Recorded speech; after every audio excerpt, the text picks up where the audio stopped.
Welcome students.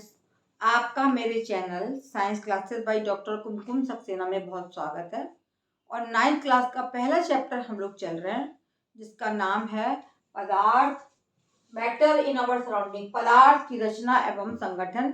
हमारे चारों ओर पाया जाने वाला पदार्थ क्या है। मैंने पिछले चैप्टर में आपको बताया था, पिछला जो मैंने आपको टीचिंग दी उसमें बताया था कि पदार्थ क्या है और ये इसकी कितनी भौतिक अवस्थाएं क्या हैं और इसकी रासायनिक अवस्थाएं क्या हैं। तो आज हम पढ़ने जा रहे हैं कि भौतिक अवस्थाएं जो इसकी पाई जाती हैं, ठोस, द्रव और गैस।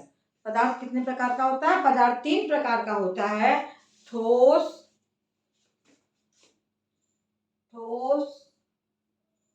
द्रव और गैस। थोड़ा सा परिचय मैंने आपको पिछले अपने इसमें जो क्लास दिया था उसमें दिया है आपको कि ठोस क्या है। ठोस पदार्थ, सॉलिड पदार्थ जैसे मेज है, कुर्सी है, पेन है, अलमारी है ना, ये कहला जो सॉलिड होते हैं उनको क्या बोलते हैं हम? ठोस। और द्रव क्या होते हैं? जो एक लिक्विड, इसको इंग्लिश में क्या बोलेंगे?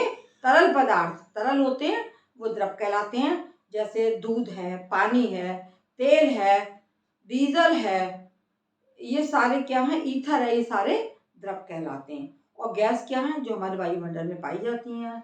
कार्बन डाइऑक्साइड है और ऑक्सीजन गैस है, नाइट्रोजन गैस है, इनर्ट गैसेस हैं और धुआं है। ये सब क्या है? गैसेस कहलाती हैं। इस प्रकार द्रव को हम भौतिक रूप से इनके 3 भागों में बांटेंगे, ठोस, द्रव और गैस। तो आज मैं आपको पढ़ाने जा रही हूँ कि इनकी संरचना क्या होती है और इनमें क्या अंतर है और क्या संबंध है। सबसे पहले हम लेंगे ठोस। ठोस की रचना। ठोस की रचना अगर हम देखेंगे तो इसमें हमें बहुत सारी चीजें पता चलेंगी कि ठोस पदार्थ क्या है। जो जिसके अणु जो हैं वो पास पास होते हैं और उसको हम ठोस बोलेंगे। इनकी आकृति और आयतन दोनों क्या होता है? आकृति एवं आयतन निश्चित होता है। अब आप कहेंगे आकृति क्या होती है, आयतन क्या होता है? निश्चित होता है। माना सपोज करिए एक गिलास है ना, और एक गिलास में उसकी जो रचना है इतना बड़ा है, इतनी चौड़ाई है, इतनी मोटाई है, तो वो क्या होगी? निश्चित होगी। वो ना घटेगी ना ही बढ़ेगी। तो ठोस की आकृति और आयतन जो है वो निश्चित होता है और इसके जो अणु होते हैं वो बहुत पास पास होते हैं। इसका घनत्व भी, प्रत्येक अणु का जो घनत्व है वो बहुत अधिक होता है, ज़्यादा घने होते हैं, इसीलिए ये ठोस कहलाते हैं। इनका भार भी अधिक होता है और इनके द्रवणांक और क्वथनांक जो होते हैं, द्रवणांक और क्वथनांक, इनका क्या चीज, पहली चीज बताई मैंने आपका कि आकृति एवं आयतन निश्चित होता है और घनत्व अधिक होता है। ठोस का घनत्व, ठोस के कणों का घनत्व अधिक होता है।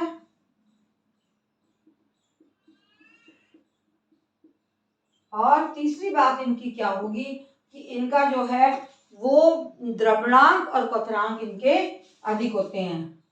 द्रवणांक और क्वथनांक, है ना। क्वथनांक, इसके बारे में आगे हम चर्चा करेंगे। क्वथनांक किसे कहते हैं और द्रवणांक किसे कहते हैं। क्वथनांक अधिक होते हैं, किससे अधिक होते हैं? द्रव तथा गैसों से। द्रवणांक और क्वथनांक अधिक होते हैं। और चौथी चीज इनकी पाई जाएगी क्या होगा कि इनमें कठोरता होती है। ये ठोस होते हैं, वो कठोर होते हैं और निश्चित एक जगह पर रुके रहते हैं, कठोरता पाई जाती है। कठोर होते हैं ठोस और इनके अणु पास पास होते हैं। अंतरा अणुक अवकाश इनका कम होता है। अंतरा अणुक अवकाश जो अणुओं के बीच में वो कम होता है, कम होता है। और छठी चीज इनकी क्या होगी कि अणुओं में आपस में आकर्षण बल अधिक होता है। आपस में आकर्षण बल अधिक होगा। आकर्षण बल माने एक दूसरे को आकर्षण करने की प्रवृत्ति अधिक होगी। आकर्षण बल अधिक होता है, अधिक पाया जाता है। ये सारे क्या हैं, ये सारे ठोस की रचना या ठोस के ही गुण ये लिखे हुए हैं। और आकर्षण बल इनमें बहुत अधिक होता है और बहने की प्रवृत्ति कम होती है। बहने की प्रवृत्ति कम होती है।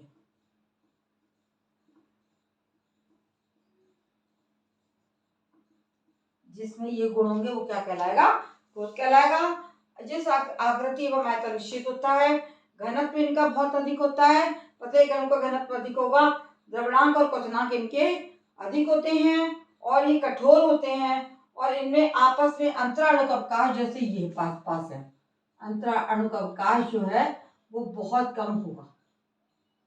पास पास बैठे हुए हैं इनके कण, ये है हमारी ठोस की रचना। इसको क्या हम बोलेंगे, ठोस की रचना। और ठोस में आप देख रहे हैं आपस में कितने पास पास बैठे हैं और प्रत्येक का वेट भी अधिक होगा और इनके बीच में खाली जगह जो है वो बहुत कम होती है। ये हमारा है ठोस की रचना। अब हम चलेंगे द्रव की रचना पर, है ना। और इसका थोड़ा द्रव की रचना अगर आप देखोगे तो द्रव की रचना में क्या होगा, इस द्रव की रचना को भी हम इसी के आधार पर हम करेंगे कि द्रव का क्या होगा कि आयतन जो है वो निश्चित नहीं होता, आयतन निश्चित होता, आकृति निश्चित नहीं होती है। इसको मैं लिख के बताती हूँ आपको, फिर से देख लीजिए आप। द्रव की रचना, द्रव की रचना, इनका क्या होगा, इनका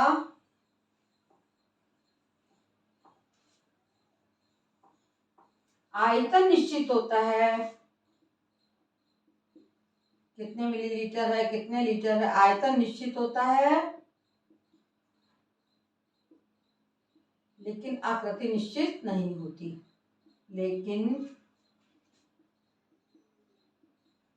आकृति निश्चित नहीं होती, आकृति निश्चित नहीं होती है।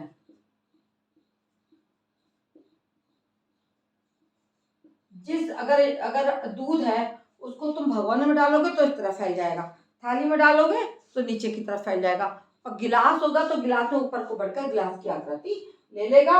ये जिस बर्तन में डाले जाते हैं उसी की आकृति ले लेते हैं, लेकिन इनका आयतन माना दूध आपने आधा लीटर लिया या 1 लीटर लिया तो वो उतना ही रहेगा, लेकिन आप जिस बर्तन में उसको डाल देंगे वो उसकी ही आकृति ले लेगा।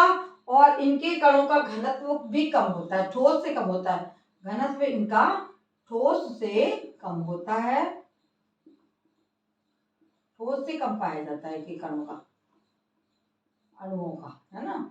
इनके जो अणु हैं, अणु का घनत्व, अणुओं का घनत्व, अणुओं का किसका ले रहे हैं, अणुओं का घनत्व ठोस से कम पाया जाता है। तीसरा, अंतरा अणुक अवकाश ठोस की अपेक्षा अधिक होते हैं, अंतरा अणुक अवकाश ठोस की अपेक्षा अधिक होते हैं।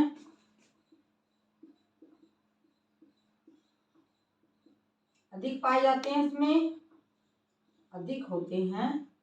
अभी आकृति बना के मैं दिखाती हूँ, जैसे ये है, ये है, ये है, ये है, ये है, ये है, ये इस तरीके से ये हमारी द्रव की रचना हो गई और इनके बीच में स्पेस काफी अधिक है।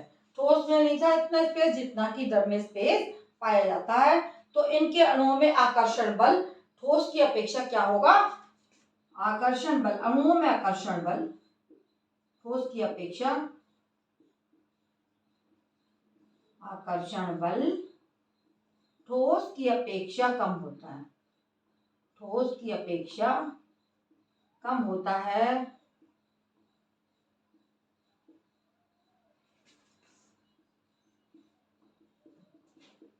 मतलब इनको जो है हम दबा सकते हैं, ठोस को हम नहीं दबा सकते हैं लेकिन हम द्रवों को दबाया जा सकता है और ठोस जो है वो द्रव सकते हैं और इनमें बहने की प्रवृत्ति पाई जाती है। क्या होता है, इनकी बहने की प्रवृत्ति पाई जाती है।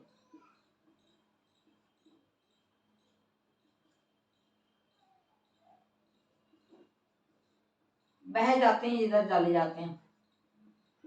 इसके अलावा इनमें क्या होगा, जैसे हमने ठोस में देखा था कि आकर्षण बल बहुत अधिक था, इनमें आकर्षण बल ठोस की अपेक्षा कम होगा और बहने की प्रवृत्ति होगी और अंतराणुक अवकाश भी इसमें अधिक होते हैं ठोस की अपेक्षा और अणुओं में आकर्षण बल ठोस की अपेक्षा, ठोस की अणुओं की अपेक्षा द्रव में आकर्षण बल जो है वो कम होगा और बहने की प्रवृत्ति होगी और इनको जो है हम अधिक, थोड़ा ठोस से ज़्यादा अधिक इनको हम दबा सकते हैं और इनके कणों का घनत्व कम होता है। घनत्व अणुओं का ठोस की अपेक्षा कम होता है, ठोस की अपेक्षा कम होता है।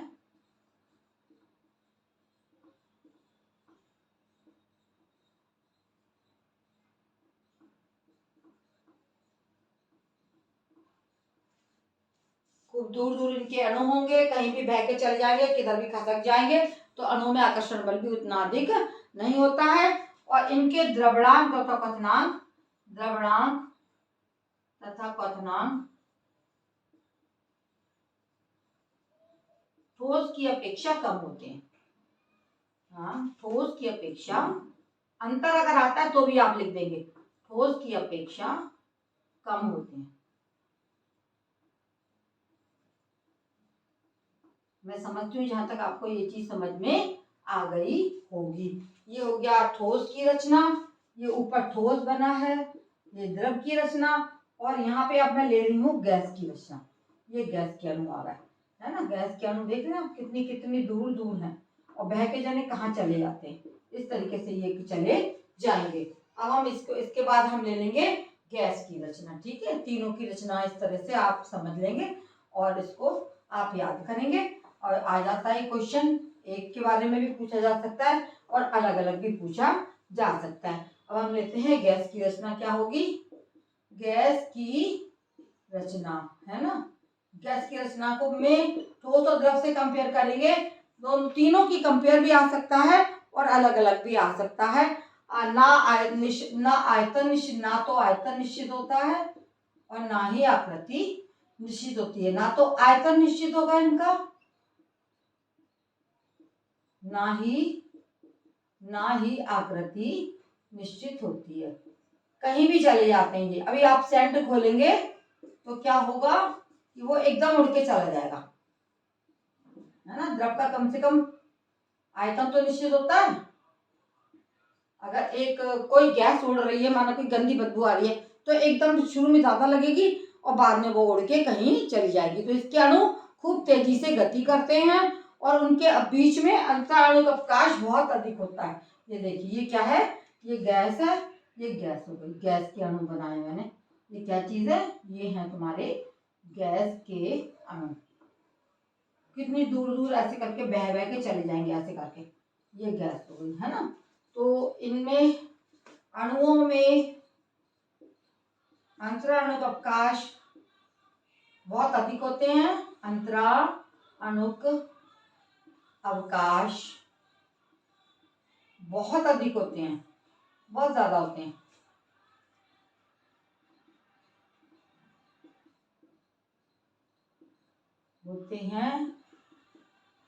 है ना।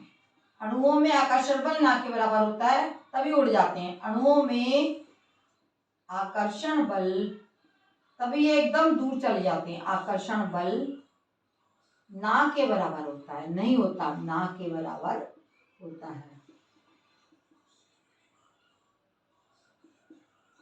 तभी अगर गैस कोई शीशी, कोई सेंट खोल दिए या आप कोई सेंट लगा के ये एकदम उड़ जाएगा। उसके अणु खूब दूर दूर होते हैं, उनमें कोई आकर्षण बल नहीं होता है, उनके बीच बीच में बहुत अंतराणु का अवकाश होंगे, बहुत जगह होगी और एकदम गैस के अणु उड़ जाते हैं। इसलिए ना इनकी आकृति निश्चित होती है, ना ही इनका आयतन निश्चित होता है। अणुओं का घनत्व बहुत कम होता है।